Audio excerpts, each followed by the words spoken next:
casa, Pai. Ó Deus, que o teu filho venha se sentir seguro nesse momento, Deus. E que teu filho, Deus, venha, em nome de Jesus, entender, Deus, que isso aqui é um ponto do iceberg que o Senhor quer para a vida dele, Pai. Deus, eu quero te pedir, fortalece, Senhor. Em nome de Jesus, que grande é a caminhada e grandes são os projetos que o Senhor tem para a vida dele. Meu Deus, em nome de Jesus, eu abençoo a vida do teu filho e te peço nesta hora que o Senhor venha restaurar, estabilizar, Pai, em nome de Jesus. Amém.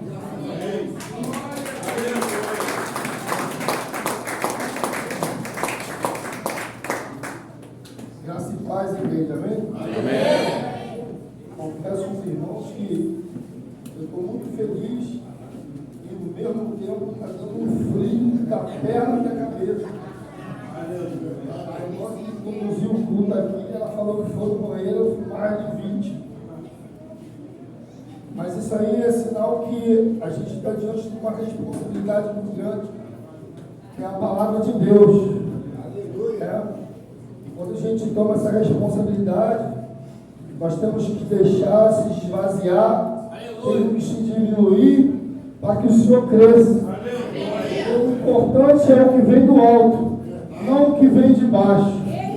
Né? Nós temos que saber que Jesus ele age na simplicidade. Jesus ele faz do jeito que ele quer, como ele quer, do jeito que ele quer e como ele quer. Jesus, ele, todo momento, ele levanta, a todo momento Jesus restaura, a todo momento Jesus, ele aviva a tua igreja. Em todo momento nós sabemos que Jesus, ele é maravilhoso, é conselheiro, ele é Deus forte, é Pai da eternidade e é o grande príncipe da paz. E sem Jesus, se não tiver o controle, nós não conseguimos dar um passo só sequer. Mas então é importante que Deus, ele venha estar no controle da nossa vida. Sem ficar só com as minhas palavras, vamos abrir lá em Mateus capítulo 9, versículo 9. Aleluia! Glória! Deus maravilhoso.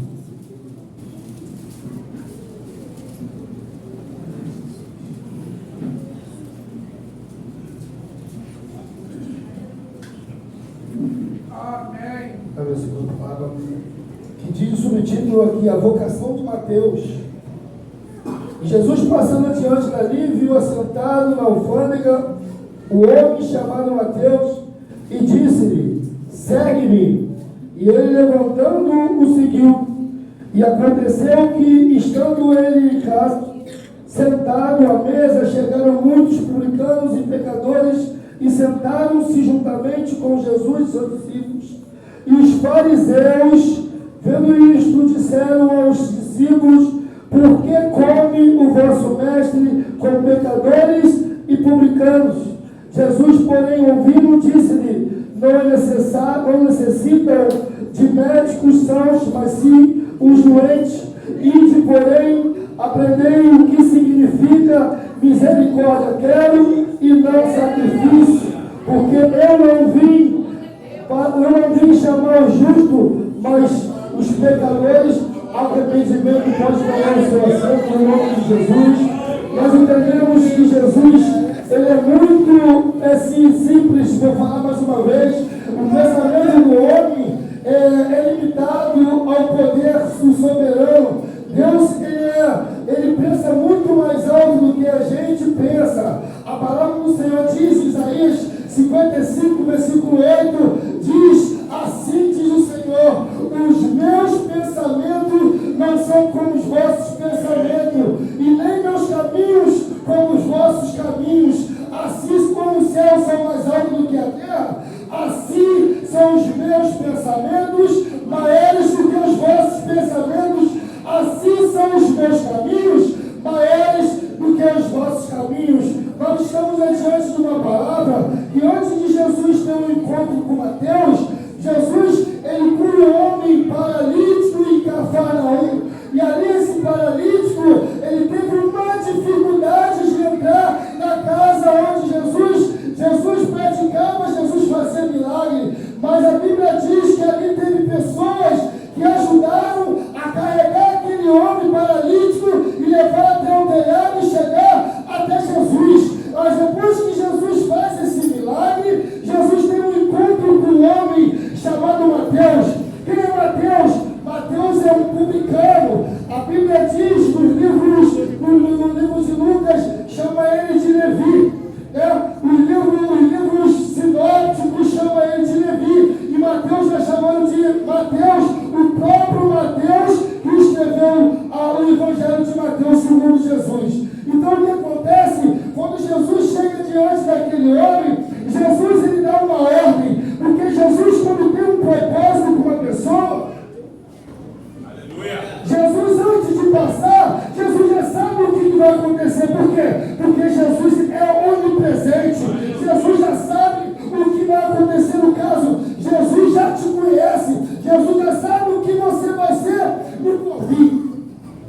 aprendei, misericórdia quero e não sacrifício.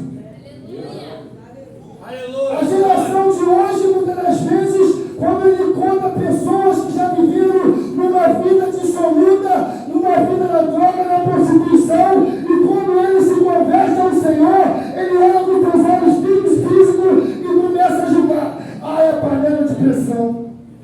Eu já conheço essa história. Mas sendo que Jesus ele tem poder para olhar dentro de você, irmão. Jesus não olha como o homem olha. Jesus não vê como os homens vê. Você pode ser pecador, como o apóstolo Paulo disse, que miserável homem que eu sou. Quem me livrará do corpo dessa morte? Aleluia!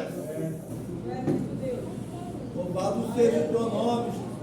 Mas Jesus ele fixa os olhos para aqueles fariseus e pergunta assim: o que eu necessito? Eu necessito de misericórdia ou de sacrifício? Porque os fariseus eles viviam fazendo sacrifício, mas a misericórdia, como muitos hoje, não tem para o próximo. Muitas das vezes a gente passa perto de pessoas que precisam de uma palavra e a gente passa direto e acha que aquela alma não precisa de uma palavra de edificação. Aleluia! Glória a Deus. Misericórdia quero. O que significa misericórdia, irmãos? Quantos deitaram no papelão e muitos faz como os fariseus fez, como os levitas, como os sacerdotes, quando viu aquele homem caído.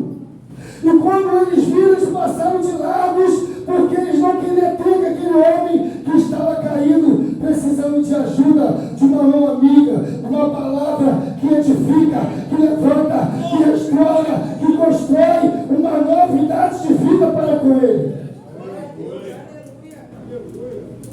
E de aprender misericórdia quero, Jesus disse. Misericórdia é você colocar o teu coração no lugar do próximo. Aleluia! Jesus disse: vocês vêm fazendo sacrifício, como o fariseu publicano subiu ao monte, e o fariseu dizia: mestre, graças eu te dou, porque eu dizimo tudo que eu tenho, jejum 2 vezes na semana, e não sou como esse publicano e pecador. Mas sendo que o pecador, na tua humildade, ele desce, ele abaixa, ele se humilha diante de Deus, e ele diz: Senhor, tenha misericórdia de mim, porque pecador sou. Aleluia! Jesus não quer saber o que você faz. Jesus não quer saber o que você já fez.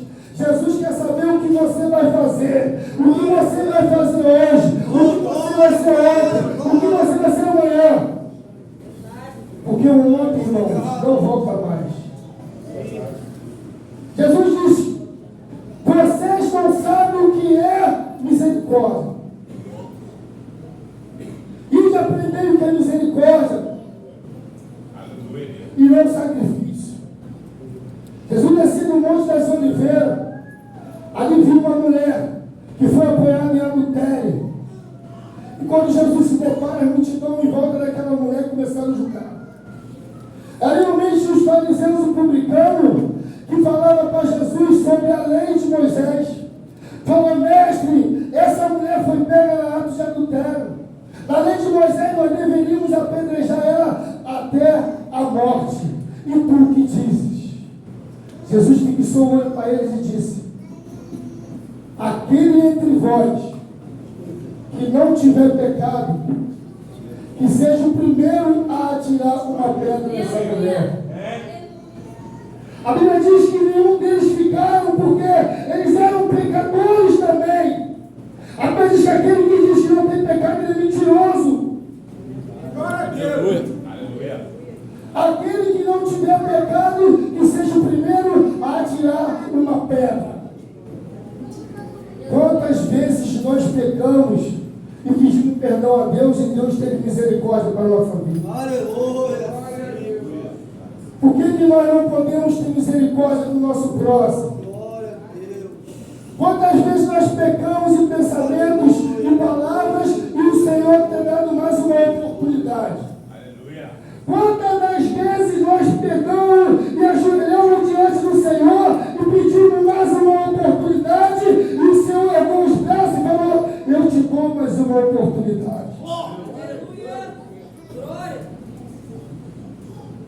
Eu faço parte do projeto Vida com muito prazer, irmão. E quando eu cheguei no projeto Vida, a pastora Darlene, usada pelo Espírito Santo de Deus, Glória a Deus. ela abriu os braços para mim e falou: meu filho, seja bem-vindo. Mas antes de eu chegar lá, eu clamava o Senhor e não via resposta. Porque quando nós tomamos uma atitude de virar as costas para o Senhor, nós tomamos decisões precipitadas. Mas Deus, Ele não te força a fazer o que você quer.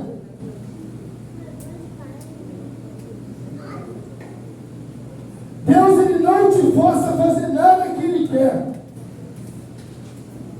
Muitas das vezes nós usamos o livre-arbítrio e seguimos um caminho ao contrário que o Senhor tem propósito para a nossa vida.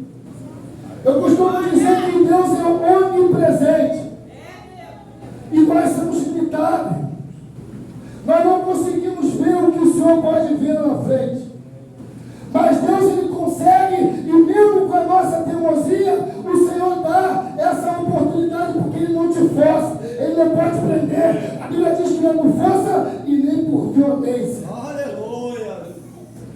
Mas o Senhor, Ele fica te observando. Naquele momento eu pedi perdão a Deus, pedi misericórdia, e o Senhor não me respondia. Um certo dia eu cheguei junto com o irmão falou: minha, hoje, vamos embora. Falei: não vou. Falei: vamos embora. Eu vim. Falei da pastora Darlene. Quando eu cheguei na pastora Darlene, eu vim fazer aliança aqui. E quando eu vim fazer aliança, o irmão falou assim: vou fazer aliança e vou aceitar Jesus. Eu falei: não. É Jesus que tem que te aceitar de volta. Oh, glória a Deus. É Jesus que tem que te aceitar de volta. Ele disse para mim: por quê? Porque Jesus nunca virou as costas para você, mas você só vive virando as costas para Jesus. Meu Deus. O filho pródigo saiu da casa, o Senhor ficou olhando, observando ele sair.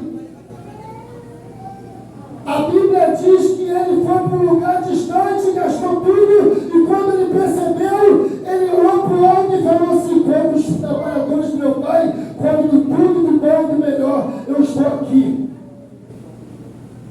A Bíblia diz que ele fala: levantar-me-ei, irei meu pai, e direi meu pai, pequei contra Deus e contra ti. Já não mereço mais ser teu filho. Mas a Bíblia diz que o pai não foi atrás dele, irmão. O pai ficou observando a atitude. Porque quando nós já conhecemos o caminho, o primeiro passo tem que vir da gente. Porque toda a segunda oportunidade começa com o primeiro passo. Se nós não dermos o primeiro passo, Jesus não entra. Porque Jesus, Ele não entra sem pedir. Jesus não arruma a porta. Jesus não entra como penetra. Jesus, Ele entra quando Ele é convidado. E se nós não convidarmos Jesus, nós vamos continuar no pecado. Apóstolo Paulo diz em Romanos capítulo 6: que diremos, pois? Permaneceremos no pecado, para que a graça seja mais abundante? E ele diz para a igreja de Roma: como permaneceremos no pecado, se nós já estamos mortos por ele? Como nós vamos permanecer no ato se nós já ressuscitamos com Jesus pela vida? E a gente começa a questionar: por que eu estou passando por isso? Meu Deus, por que eu estou passando por isso? Aí Deus fala: porque você escolheu. Porque a escolha foi sua. Porque foi você que usou o teu livre-arbítrio ao caminho que você queria. Foi porque você que tomou a tua atitude e seguiu um caminho que você não sabia o que você. O ser humano ele pode sim tomar decisões precipitadas. Sim, Pai. Ele pode sim seguir o caminho que ele quiser. Mas ele só não pode saber qual vai ser as consequências que vai vir amanhã. E muitas das vezes nós seguimos esses caminhos. E o Senhor sabe o que vai acontecer. Ah, mas por que o Senhor não me avisa? O Senhor avisa. O Senhor avisa através da explicação. O Senhor usa o homem de Deus para te avisar. Porque o amor de Deus é tão grande que Ele sabe que você vai se destruir, que eu vou me destruir. E Ele usa profetas, Ele fala na palavra: olha, não vai por aquele caminho, porque aquele caminho é lugar de morte. Ele falou para Caim: o pecado jaz à porta, o pecado jaz à porta, Caim.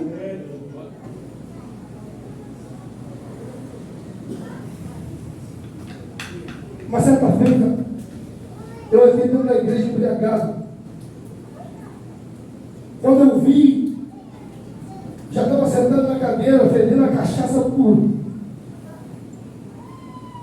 Deus usou um homem lá em cima, pegando a palavra e foi na minha direção e falou assim: assim diz o Senhor, ou você toma posição, ou eu te preparo e te levo.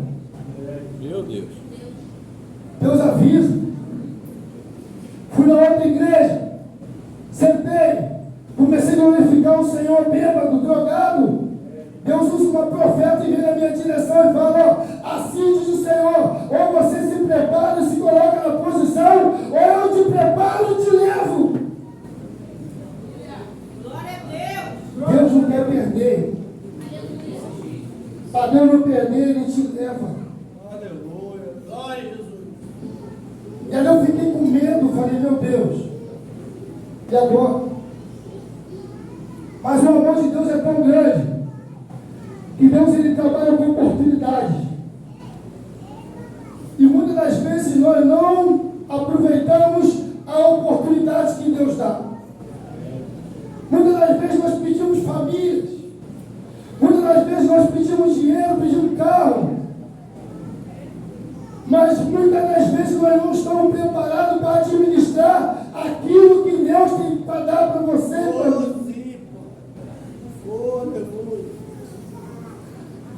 Uma vez eu falei: Senhor, coloca uma esposa, uma mulher de Deus na minha vida. O Senhor colocou uma missionária. Eu sou casado com ela há 3 anos. Coloca uma mulher na minha vida, Senhor, de Deus. Não só na igreja. O Senhor colocou. Casei, mas não soube administrar. Por isso que quando Deus, a gente pede alguma coisa, Deus permite que a gente passe pelo processo. Deus permite que nós passamos pelo processo, porque depois que nós passamos por esse processo, Ele vai te capacitar. Depois que nós passamos pela prova, Ele te capacita e Ele te coloca na posição o que Ele tem de boa, perfeita e agradável que é vontade.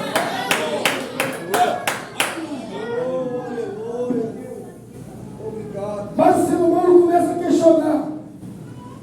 Aí na Lamentação diz: por que se queixa dos vossos pecados? Deus, Ele é soberano. Os 3 atributos do Senhor são onipotente, onisciente e onipresente. Deus, Ele não vai me dar nada sabendo que eu vou me afastar da presença dEle. Deus, Ele não vai te dar nada sabendo que você vai e eu vou se afastar da presença dEle. Porque Deus é onipresente. Deus já sabe o que vai acontecer amanhã. E muitas das vezes nós pedimos e nós não aceitamos o nome de Deus. Aleluia. E o nome de Deus dói. Depois que eu entrei na casa, eu estou pedindo, Deus está falando não.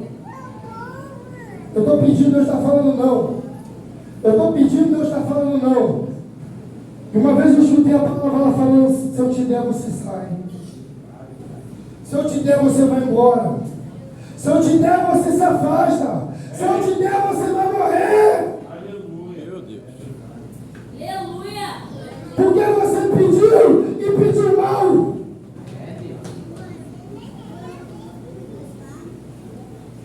E isso dentro do nosso interior dói.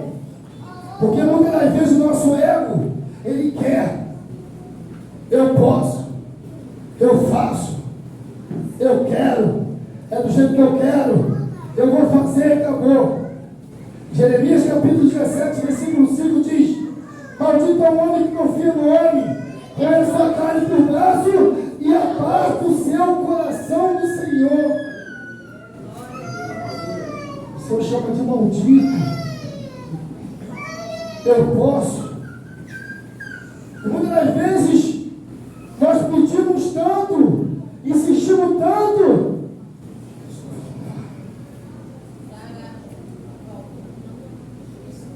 Pode ir. Aconteceu. E Deus é tão maravilhoso e misericordioso que Ele fica assim, de braços abertos. Aleluia. Porque quando você pede uma coisa que Ele não quer dar, Ele já sabe que você vai voltar. Ele já sabe que vai voltar tudo de novo. Mas a misericórdia do Senhor é a causa de nós não sermos consumidos.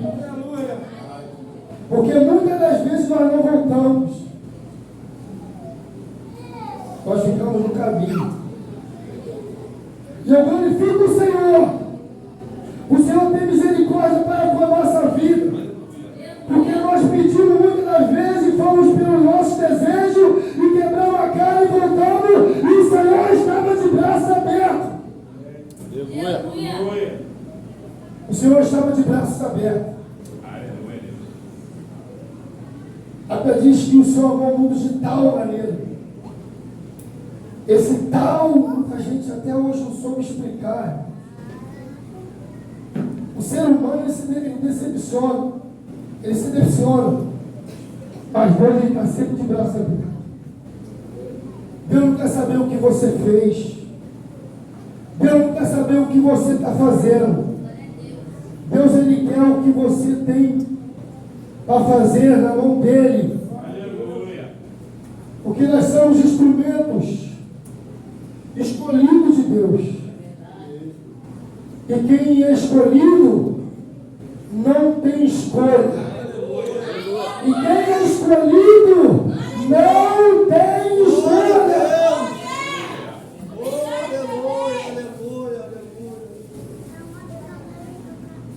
Deus ele diz, lá em João capítulo 15, versículo 5, eu sou a videira verdadeira, e vós é o ramo. Aquele que está em mim e eu nele, esse dá muito fruto. Então a palavra poderosa que o Senhor fala, que não é João, não é Maria, nem Pedro que está falando, quem está falando é Jesus. Ele fala, porque sem mim nada podereis fazer. Meu Deus. Aleluia. Nada. Aleluia. E quando nós se rendemos aos pés do Senhor, nós deixamos o livre-arbítrio de lado e nós falamos como o apóstolo Paulo diz: eu já estou crucificado com Cristo, eu já não vivo eu, mas Cristo vive em mim. A vida que agora vivo na carne, vivo pela fé dos irmãos que me amou. Ele se entregou a si mesmo por mim. Já não vivo mais isso. Aleluia. Jesus conhece o pensamento e a intenção de cada um. Os pensamentos do Senhor não são como os nossos pensamentos. Nem o caminho do Senhor como os nossos caminhos. Quando o Senhor estava consolando os discípulos no capítulo 14 de João, ele falou: não turbe o vosso coração. Crê em Deus. Ele falou: se aquieta, porque eu tenho preparado para já vocês. Continue firme, continue constante, sendo abundante na obra do Senhor, sabendo que a vossa obra não é em vão. Não turbe o vosso coração. Ele falou: crê em mim. Crê de Deus. Na casa do meu pai há muita morada.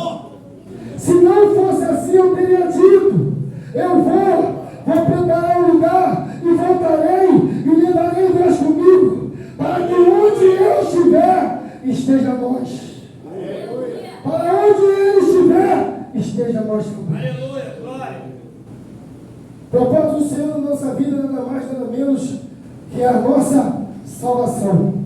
Amém. Glória a Deus. A nossa salvação. E Jesus, ele dá na Bíblia dele, ele fala como você deixa tudo aquilo que impede dele ser a prioridade da nossa vida. Nós se afastamos da presença do Senhor. E ele diz, aquele que deixa pai, mãe, filho, filha, por amor em mim, ganhará muito mais nesse dia. E ganhará a vida eterna no porvir. Jesus quer que ele seja a prioridade da nossa vida. Por isso que ele diz, amará o Senhor de todo o coração, de toda a tua alma, de toda a tua força e de todo o teu entendimento. Guarda essa palavra no nome de Jesus. Quando nós tomamos decisões precipitadas, nós voltamos para o final da fila. E o Senhor, Ele é justo. Ele deixa passar pelo moinho. Ele deixa passar pelo processo. Mas quando nós passamos pelo processo, nós estamos preparando, porque foi o Senhor que nos quebrou e fez um vaso conforme os seus olhos queriam. Porque quando é Deus que está quebrando, é sinal que a vitória está no final. A vitória não está no começo e nem no meio. A vitória está no final. Agradeço pela minha rica oportunidade.